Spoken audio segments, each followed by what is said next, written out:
Terça-feira é dia de receber Paulo Souto aqui no estúdio, tirando as nossas dúvidas sobre direitos domésticos, trabalhistas e previdenciários. É a nossa coluna Eu Quero Saber. Você tem dúvida?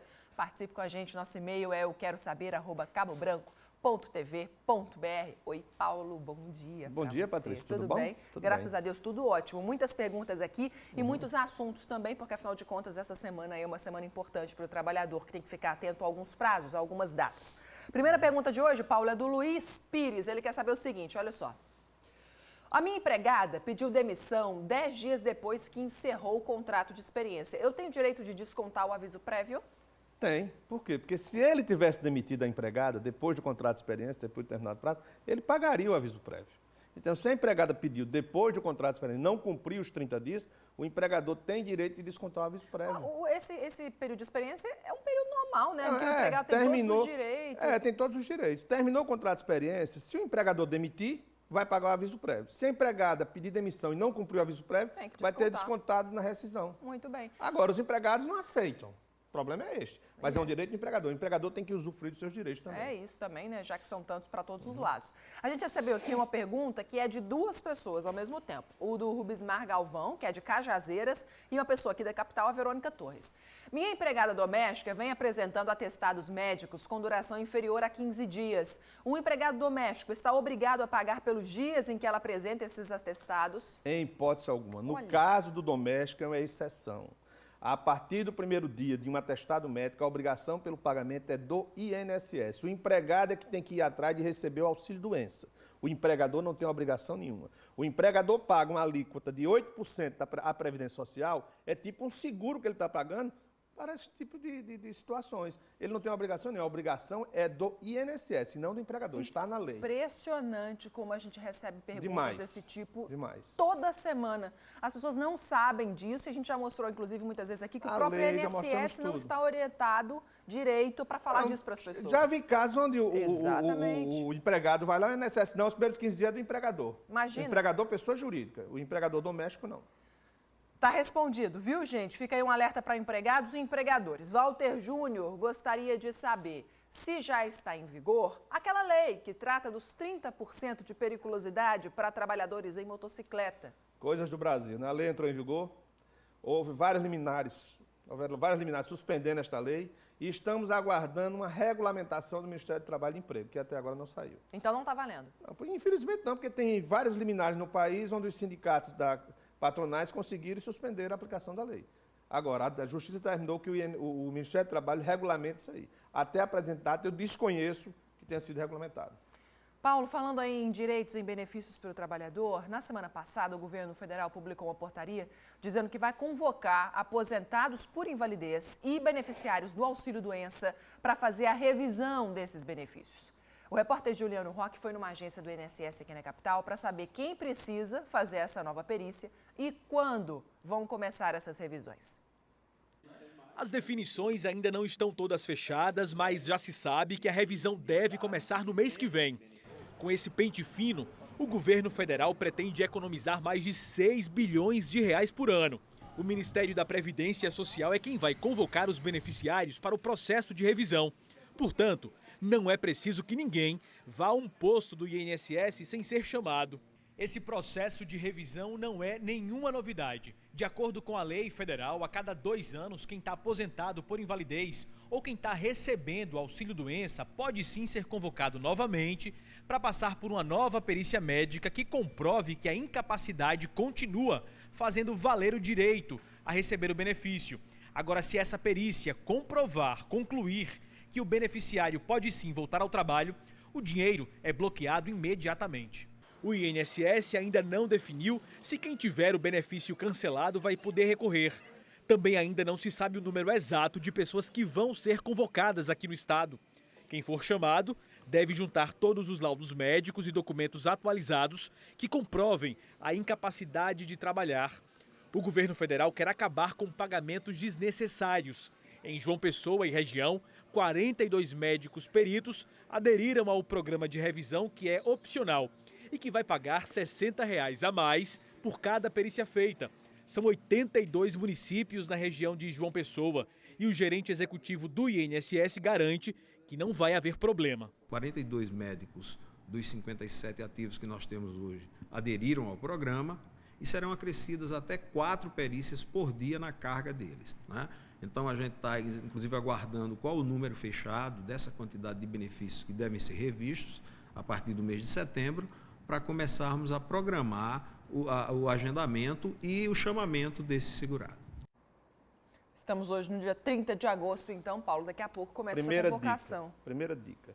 O segurado que mudou de endereço deve ir à agência da Previdência, onde é mantido seu benefício, para atualizar o endereço, porque a carta vai para a casa dele. Se for para o endereço antigo e ele não comparecer, o INSS vai entender que ele não compareceu à perícia e vai suspender o pagamento. Olha só. Segundo, não vai haver o bloqueio imediato do pagamento. O perito vai determinar uma data da cessão do benefício. Ele determina aquela data. Se ele fez a perícia naquele dia, o período do mês até o dia que ele fez a perícia será pago. Entendi. Então, ele vai ter o que a gente chama DCB, data de cessão do benefício. O perito vai determinar isso aí. Entendi. Entendeu? Outra coisa, pela medida provisória, essa portaria veio regulamentar a medida provisória de julho, do início de julho. Certo. Então, na medida provisória, está previsto que a revisão dos benefícios, auxílio-doença e aposentadoria por invalidez, que estão sendo percebidos há mais de 2 anos. Os primeiros a serem revisados são estes. Quem está com o benefício atual, não precisa, acredito que o INSS não vá. Eu conheço casos de benefícios que faz 10, 15 anos que estão sendo pagos, auxílio-doença. Eu já vi casos desses na justiça. Entendeu? Agora, vamos ver como é que vai ser se... Olha, o problema, sabe o que seria a solução para isso aí? Era fazer concurso público e nomear peritos médicos. O Estado da Paraíba ter 57 peritos para 231 municípios, é verdade. Sinceramente... A demanda é demais, né? É demais. Não por isso que a defasagem de profissionais é muito grande. Por isso que há esse acúmulo de benefícios sendo pagos há muito tempo sem perícia médica. Se você receber essa convocação, então, do INSS para revisar o seu benefício, é isso, viu? Está explicado, então. Paulo, aproveitar que a gente está falando de aposentadoria, vou te fazer mais uma pergunta antes do nosso primeiro intervalo aqui, que é a do José Antônio, ele que é de Puxinanã, e ele pergunta o seguinte: sou agricultor, tenho 61 anos de idade, pago um sindicato há 29 anos e tive minha aposentadoria rural negada pelo INSS. O que pode ter ocorrido para minha aposentadoria ter sido negada? Eu respondi a pergunta do José Antônio, eu vou responder pela experiência profissional que eu tenho em processos judiciais. O que é que ocorre muitas vezes em referimento? Documentação incompleta. O agricultor, ele teve vínculos urbanos. Alguém da família dele tem benefício previdenciário urbano. Pode ter ocorrido várias coisas. Como eu não conheço o processo de José Antônio, mas cabe a ele o quê? Pedir uma revisão, entrar com recurso junto ao INSS, ou se não, procurar a justiça. A solução seria esta: recorrer administrativamente ou procurar a justiça para pleitear o direito. O seu direito é um direito que assiste a qualquer pessoa a ingressar com ações na justiça. Paulo, ainda tenho muitas perguntas para você aqui. Ainda hoje a gente vai falar sobre o PIS também, porque termina amanhã o prazo para o pagamento desse benefício aí do PIS e PASEP. Eu só queria complementar a minha pergunta. Eu não estou incentivando ninguém a ingressar com ações na justiça, que inclusive já fui acusado disso na Procuradoria. Eita, danada. O que eu estou dizendo é que é um direito que assiste ao cidadão pleitear seus direitos na justiça. Eu não estou incentivando ninguém aqui. Apenas estou mostrando o direito que assiste a todos nós. Claro, é a nossa função prestar o serviço, a informação completa. Obrigada, Paulo. Até daqui a pouquinho. A gente conversa mais. Até já.